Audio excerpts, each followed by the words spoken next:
ಮಾಹಿತಿ ಹಕ್ಕು ಕಾಯ್ದೆ ಅಡಿಯಲ್ಲಿ ಮೈಸೂರಿನ ವಿಜಯನಗರ ನಿವಾಸಿಯಾದ ಸತ್ಯನಾರಾಯಣ್ ಅವರು ಬೆಂಗಳೂರಿನ ಆರೋಗ್ಯ ಮತ್ತು ಕುಟುಂಬ ಕಲ್ಯಾಣ ಇಲಾಖೆಗೆ ಅಕ್ರಮವಾಗಿ ಎಸ್ಡಿಸಿ ಹುದ್ದೆಗೆ ನೇಮಕವಾಗಿದ್ದ ಸೈಯದ್ ಮುಜೀಬ್ ಅವರ ವಿರುದ್ಧ ಕ್ರಮ ತೆಗೆದುಕೊಳ್ಳಲು ಅರ್ಜಿ ಸಲ್ಲಿಸಿದ್ರು. ಅದನ್ನ ಪರಿಶೀಲಿಸಿ ಕ್ರಮ ತೆಗೆದುಕೊಳ್ಳಲು ವಿಳಂಬ ಮಾಡಿದ್ದು ಮಾಹಿತಿ ಹಕ್ಕು ಕಾಯ್ದೆಯ 5ನೇ ಪೀಠದ ಆಯುಕ್ತರಾದ ಶ್ರೀ ಎಸ್ ರಾಜಶೇಖರ್ ಅವರ ಬಳಿ ವಿಚಾರಣೆಗೆ ಬಂದಾಗ ವಿಳಂಬ ಮಾಡಿದ ಅಧಿಕಾರಿಗಳ ವಿರುದ್ಧ ಕ್ರಮ ತೆಗೆದುಕೊಳ್ಳದೆ ಇದೊಂದು ದಂಡ ವಿಧಿಸುವ ಪ್ರಕರಣವೆಂದು ಪರಿಗಣಿಸಿ ಪ್ರಕರಣವನ್ನ ವಿಲೇವಾರಿ ಮಾಡಿ ಆದೇಶವನ್ನ ಹೊರಡಿಸಿದ್ರು. ಆದ್ದರಿಂದ ಅರ್ಜಿದಾರರಾದ ಸತ್ಯನಾರಾಯಣ್ ಅವರು ಕರ್ತವ್ಯ ಲೋಪ ಎಸಗಿರುವ ಆಯುಕ್ತರಾದ ರಾಜಶೇಖರ್ ಅವರನ್ನ ವಜಾಗೊಳಿಸಬೇಕಿದ್ದು ಮಾಧ್ಯಮದ ಮೂಲಕ ಆಗ್ರಹಿಸಿದ್ದಾರೆ. ನಾನು ಮಾಹಿತಿ ಹಕ್ಕು ಕಾಯ್ದೆಯಡಿಯಲ್ಲಿ ಬೆಂಗಳೂರಿನ ಆರೋಗ್ಯ ಮತ್ತು ಕುಟುಂಬ ಕಲ್ಯಾಣ ನಿರ್ದೇಶನಾಲಯದಲ್ಲಿರುವ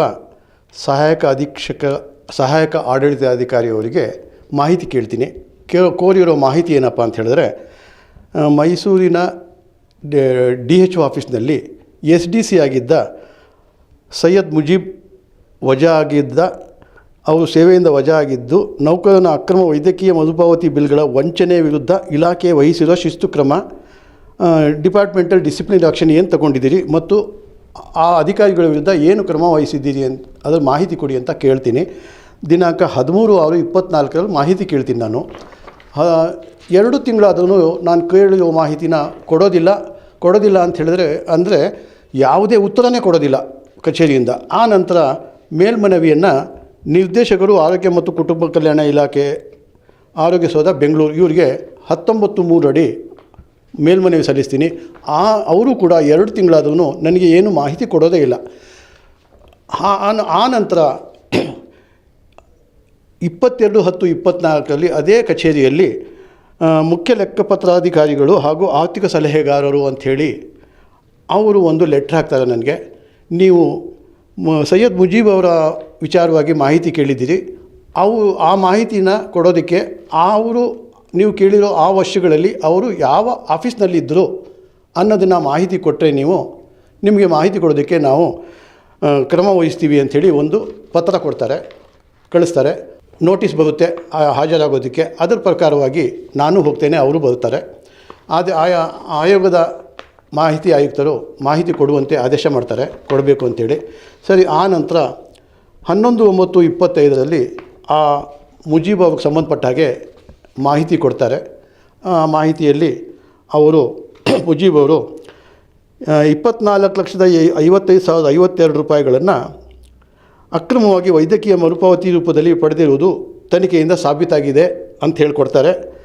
ಆಮೇಲಿಂದ ಇವ್ರ ಮೇಲೆ ಸೈಯದ್ ಮುಜೀಬ್ ದ್ವಿತೀಯ ದರ್ಜೆ ಸಹಾಯಕ ಇವರ ಮೇಲೆ ಶಿಸ್ತು ಕ್ರಮ ಕೈಗೊಳ್ಳಬೇಕಾಗಿರುತ್ತದೆ ಅಂಥೇಳಿ ಮಾಹಿತಿ ಕೊಡ್ತಾರೆ.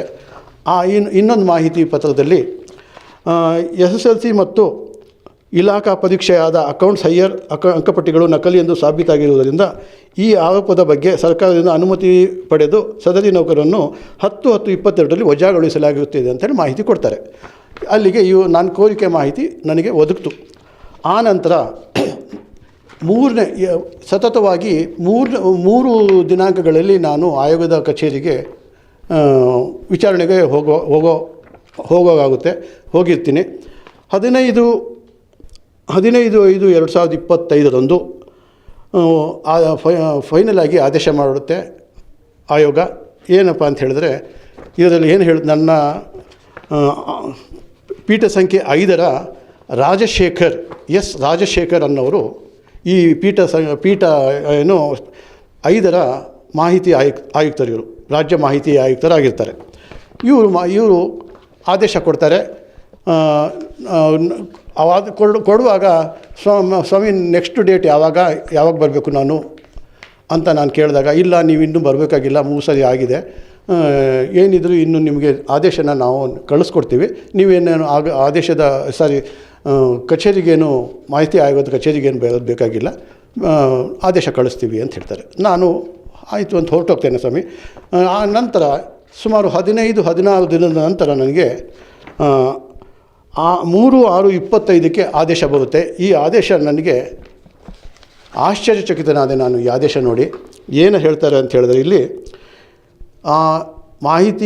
ಸಾರ್ವಜನಿಕ ಮಾಹಿತಿ ಅಧಿಕಾರಿ ಮತ್ತು ಮೇಲ್ಮನವಿ ಪ್ರಾಧಿಕಾರದ ನಿರ್ದೇಶಕರಿಗೆ ಇನ್ನು ಮುಂದೆ ಮಾಹಿತಿ ಕೋರಿ ಬರುವ ಅರ್ಜಿಗಳಿಗೆ ನಿಗದಿತ ಸಮಯದಲ್ಲಿ ನಿಯಮಾನುಸಾರ ಕ್ರಮವಹಿಸುವಂತೆ ಪ್ರತಿವಾದಿಯವರಿಗೆ ಎಚ್ಚರಿಕೆ ನೀಡಿ ಇದೊಂದು ದಂಡ ವಿಧಿಸುವ ಪ್ರಕರಣ ಅಲ್ಲ ಅಂಥೇಳಿ ಪರಿಗಣಿಸಿ ಉಭಯತರರಿಗೆ ಸದರಿ ಪ್ರಕರಣವನ್ನು ವಿಲೇ ಮಾಡಿದೆ ಅಂತ ಹೇಳ್ತಾರೆ.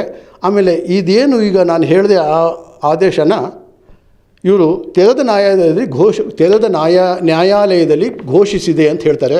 ಇವರು ತೆರೆದ ನ್ಯಾಯಾಲಯದಲ್ಲಿ 15/5/25 ಘೋಷಿಸೇ ಇಲ್ಲ, ಸುಳ್ಳು ಹೇಳ್ತಿದ್ದಾರೆ. ಇಂಥ ಆಯುಕ್ತರು ಇದ್ದರೆ ಸಾರ್ವಜನಿಕರಿಗೆ ಅನುಕೂಲಕ್ಕಿಂತ ಅನಾನುಕೂಲನೇ ಜಾಸ್ತಿ. ದೂರದ ನಗರಗಳಿಂದ ಬರತಕ್ಕಂಥ ಮಾಹಿತಿ ಕೋರಿಕೆದಾರರಿಗೆ ನ್ಯಾಯ ಸಿಗೋದಿಲ್ಲ. ಇದು ಒಂದು ರೀತಿಯ ಅನುಮಾನಕ್ಕೆ ಆಸ್ಪದ ಆಗಿದೆ. ಯಾವುದೇ ಸೆಕ್ಷನ್ನು ಇಲ್ಲದೇ ಇದ್ದರೂ ಕೂಡ ಇದು ದಂಡ ವಿಧಿಸುವ ಪ್ರಕರಣ ಅಲ್ಲ ಅಂತ ಹೇಳ್ತಾರೆ.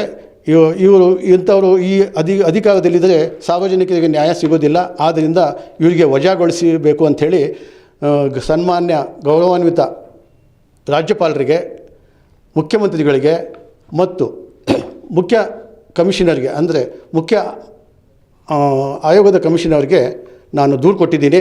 ಇವನ್ನ ಈ ಕೂಡಲೇ ಈ ಹುದ್ದೆಯಿಂದ ವಜಾಗೊಳಿಸಬೇಕು ಅಂಥೇಳಿ ನಾನು ಆಗ್ರಹಿಸ್ತೀನಿ. ಬೇಡ, ಇಂಥವು ನಮಗೆ ಇದ್ದರೆ ಸಮಾಜಕ್ಕೆ ಒಳ್ಳೆಯ ಸಂದೇಶ ಬರೋದಿಲ್ಲ. ದಯವಿಟ್ಟು ಇವನ್ನ ನೇಮಕಾತಿ ಪ್ರಾಧಿಕಾರ ವಜಾಗೊಳಿಸಿ ಅಂತ ಹೇಳಿ ನಾನು ಆಗ್ರಹಿಸ್ತೇನೆ.